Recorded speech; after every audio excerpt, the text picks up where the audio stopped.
Hi there, Scorpio, and welcome back to Bon Echo Tarot. I'm here with your Blood Moon Eclipse and Mercury Retrograde kickoff reading. I have been doing a lot of research into the astrology around the eclipse and around Mercury Retrograde this time around, and I have put together some information that's for everybody, and then information specific to the sign. And then after that, I'm going to do two tarot card readings. One on the eclipse, Celtic cross spread, and then a 3-card spread for Mercury retrograde and what that's going to be like. So I'll just start with the astrology, the general astrology that's going on right now. Astrologers have been talking about this eclipse for some time, and they've been pretty much in agreement that this is the beginning of a whole new chapter in all of our lives. And this eclipse is a big part of that, as is Mercury retrograde. Because when we move from one chapter to another, letting go and the grief process and everything, we tend to feel a little bit stuck in that. But this eclipse is about unsticking whatever is stuck and standing in our way of moving forward. We also have like 5 or 6 planets retrograde right now, so it feels like it's taking forever to get anything off the ground, anything moving. It's just we don't realize how much reflection we really have to do, and there's still a lot of information that's coming in. But everyone is very much at the peak of their own transformation, and that's all across the zodiac. So it just depends on what sign you are, where the focus is going to be in terms of the significant changes. So again, with all of this change, people don't like that, and then when we have to shake ourselves out of it, we'll probably be faced with a lot of contrast, which then creates a lot of tension, and that actually creates creativity to work around stuff as it happens, if things are getting in the way, or if there's something that's happening that's making you stop and think about something from a new perspective. So in addition to that sort of thing, we also have to watch that Mars is giving all of us a little bit of extra energy right now, so that we have the confidence to make the significant changes in our lives that we have to make right now.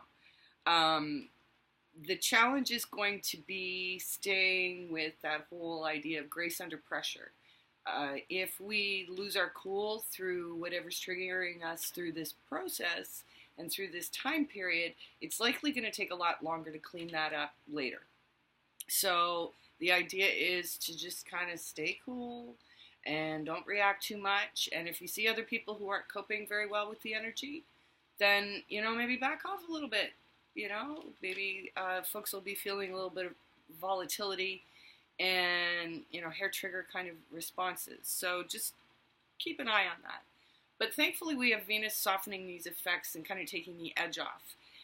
Because with new chapters, and because somehow, in some way, all of our social networks are going to be affected, Venus is going to support the new relationships that are coming in for this chapter. So there's going to be rebirths within some relationships. There will be completely new relationships that are forming. And also Venus is about money and abundance.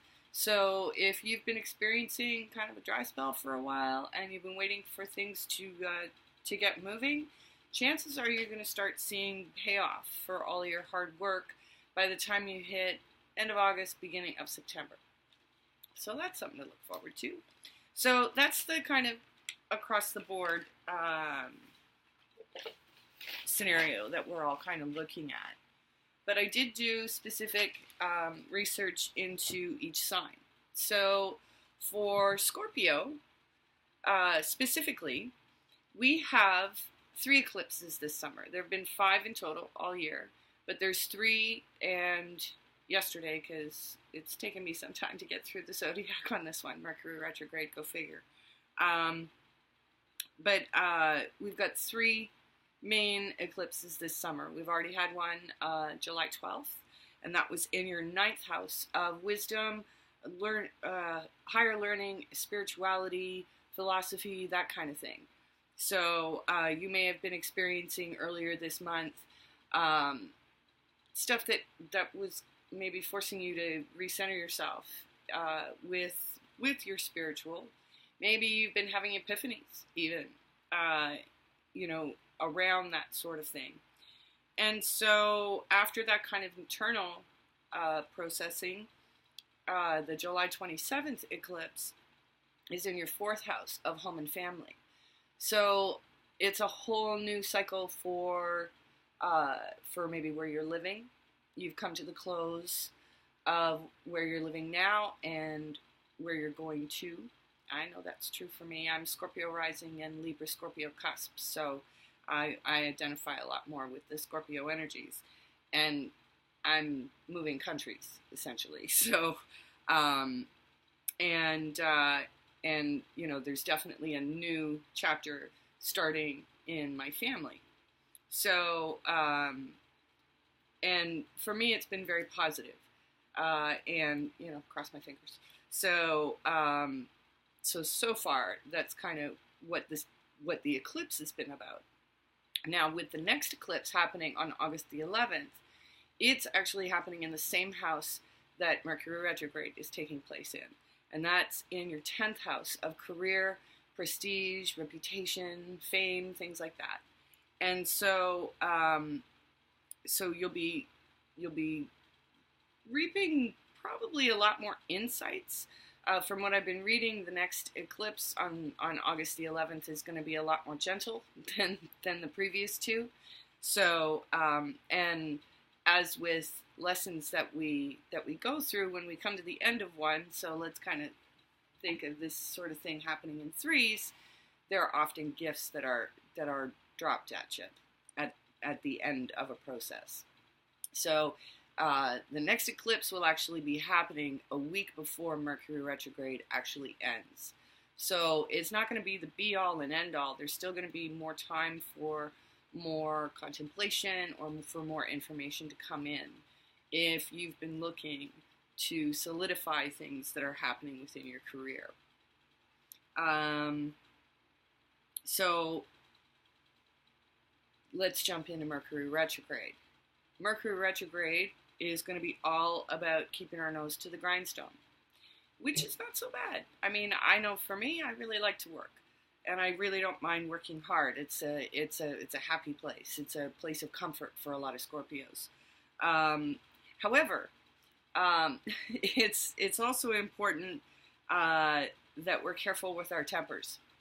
And it's all about grace under pressure, remaining calm, cool, and collected in situations that are testing, and not to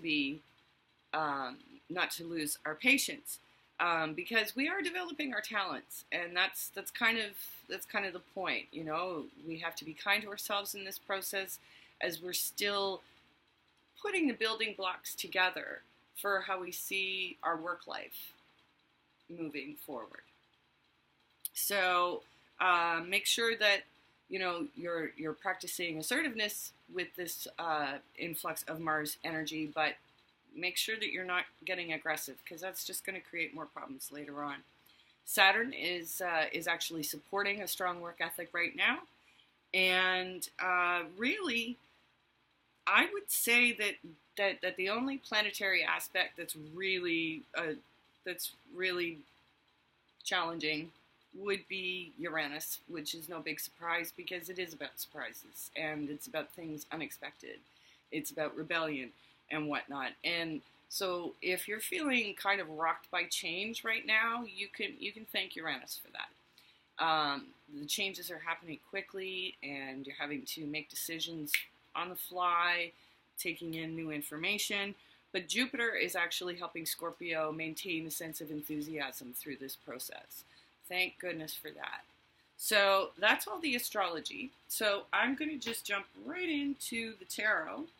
And so this first spread is going to be focused on the eclipse and the effects on Scorpio with these energies. So we want to go pretty in depth with that. It is one of the longest eclipses that I've heard about, and in like 100 years, something like that. So we'll be feeling the effects. I mean, I kind of feel like it's not over yet. I kind of feel like it's got another day or so to go with these, with the initial energies. I was feeling it 2 days before the eclipse came in. So, all right. So what insights can Scorpio get into the energies of the July 27th eclipse?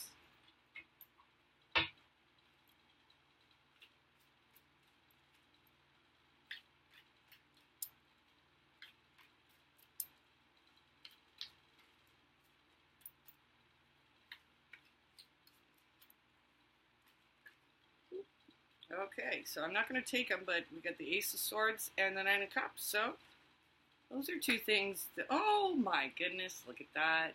And the Two of Cups. So, and the Ace of Cups. Bunch of love floating around. So,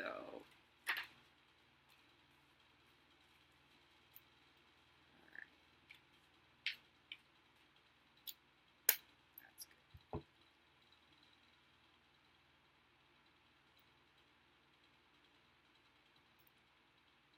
All right, so Scorpio.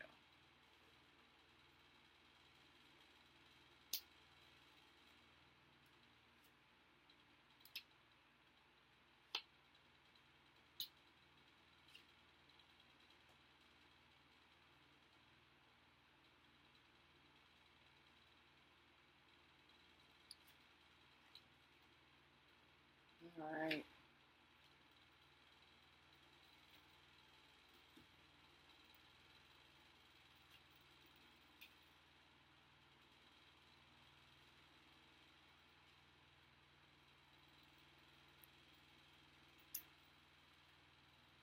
All right.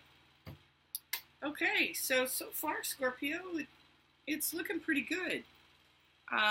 It's a fairly light reading, starting off with the Fool.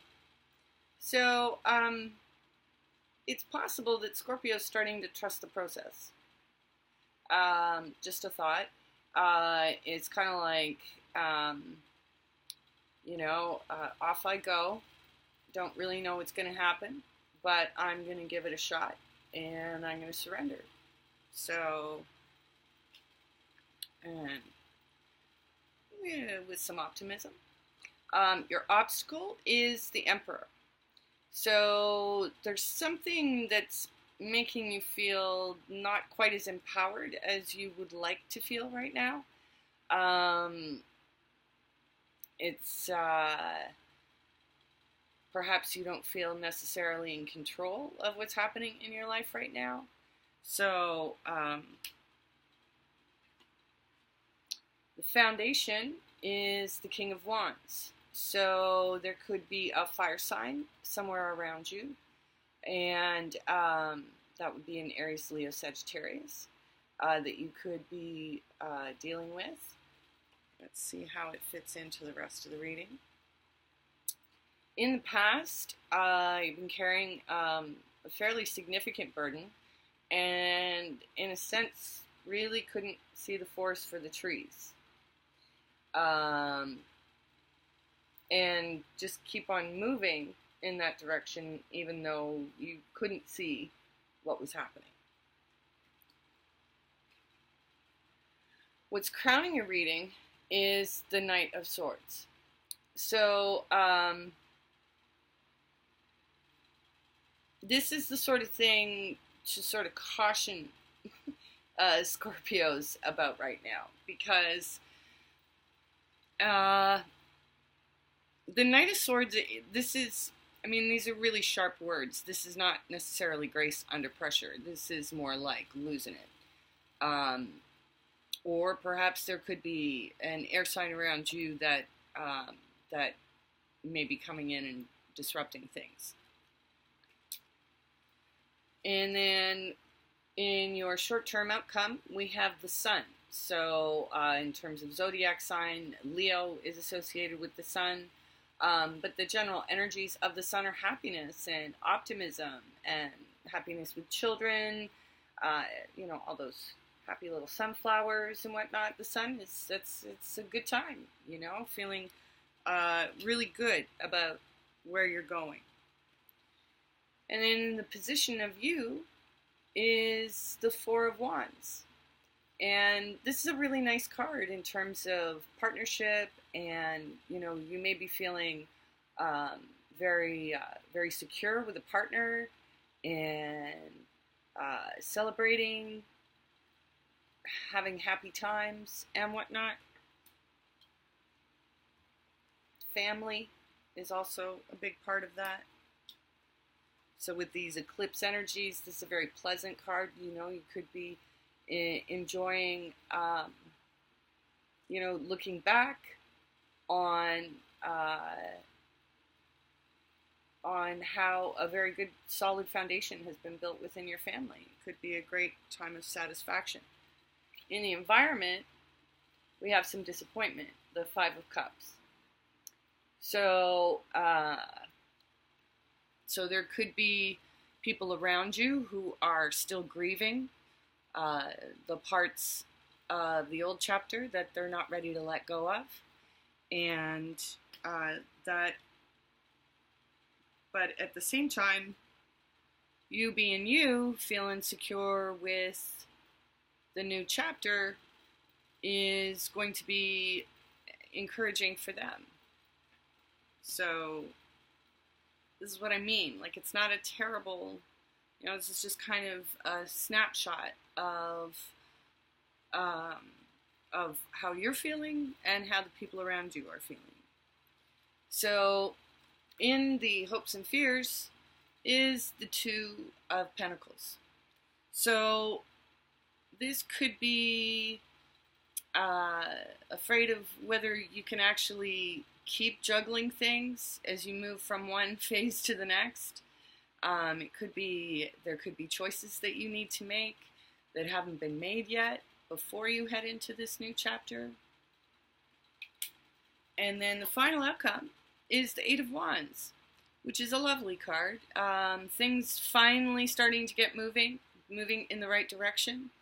And this is also associated with that sensation of falling in love. So there could be a new relationship on the horizon, and the energies of that will be coming in really quickly. So the hidden ground to all of this is the Page of Swords. So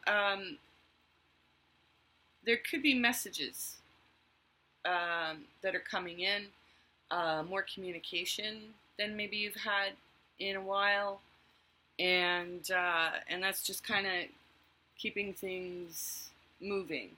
But it's not like there's any great news that's coming through this communication. So I think, you know, for a change, Scorpio's actually coming through an intense astrological situation in a pretty good spot. So I'm going to now do reading for Mercury Retrograde. 3 cards. The first card will be what's under review for you. Number 2 will be the best advice for processing all the changes that you're going through. And the third card will be a glimpse of what is coming. So let's see what sort of insight we can get for Scorpio into Mercury Retrograde's energies this time around. Ooh. You know what? I'm going to take that. What's under review? The Wheel of Fortune. Change. Just constant changes. Constant changes. All right. Just need to get 2 more cards. Let's see what's happening. All right. So, for what's under review, the Wheel of Fortune. The best advice for processing changes. Well, that's twisty. Okay, so Wheel of Fortune is the first card. I just wanted to show it to you. There you go. No, I'm going to pull the third card next. And there we go. A glimpse of what's coming. Okay, all right. So the best advice for processing the changes. Who created this spread anyway? The devil. So, maybe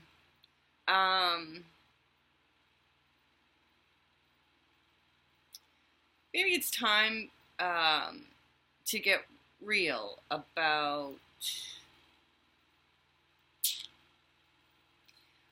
your own habits of self-sabotage.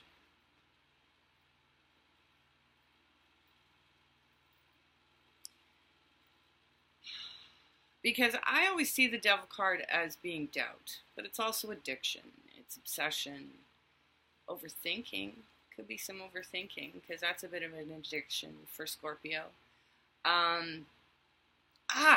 Okay. So, okay, I had a friend a long time ago, and I had a wellness center, and she would come in and she would visit me. And she came in one day and she said to me, you know what? I really hate my OCD. I got to go back to my doctor. I've got to get my medication because I hate it. I hate my OCD. And I said to her, you know what? Why don't you just dig into it? Why don't you just surrender to it and see where it takes you? Because it might not be perfect. Might not be the perfect way to go through it is using some of your dysfunction, but perhaps you can make it productive that way. So if you do have obsessive thoughts, if you do have habits of self-destruct, explore them, observe them, stay in them. Don't judge yourself. Don't go into shame, or don't bother with any of that. But be present with those obsessions. Be present with those addictions. Be present with whatever is standing in your way. And a good friend has been giving me some advice on that too, is to stay with the feeling. So that's what I'm going to glean from that one in terms of advice. How can the devil be it? Okay. And a glimpse of what's coming is the Page of Wands. So this is bursts of inspiration. This is initiative. This is fire. This is the ability to contemplate. Because he's not really taking action. He's just kind of looking off, and it's like, allowing all of his inspiration, his dreams, and everything to be swirling around in his head, because that's one of the stages of manifestation. This could also signify a fire sign. You had a fire sign show up in the Eclipse spread as well. So this could be an Aries, Leo, or Sagittarius. Someone that could be a big part of whatever's coming after Mercury Retrograde. So I hope you found this reading helpful, Scorpio, and I thank you for supporting my channel and ask you to share, like, and subscribe as you will, and comment too if any of this resonates with you. If you'd like a personal reading, I encourage you to contact me at Bonico Tarot on Facebook. You can message me there. And on that page, I'm also starting to write articles regarding Mercury Retrograde, as it seems to be my thing. So take care, and we'll see you again.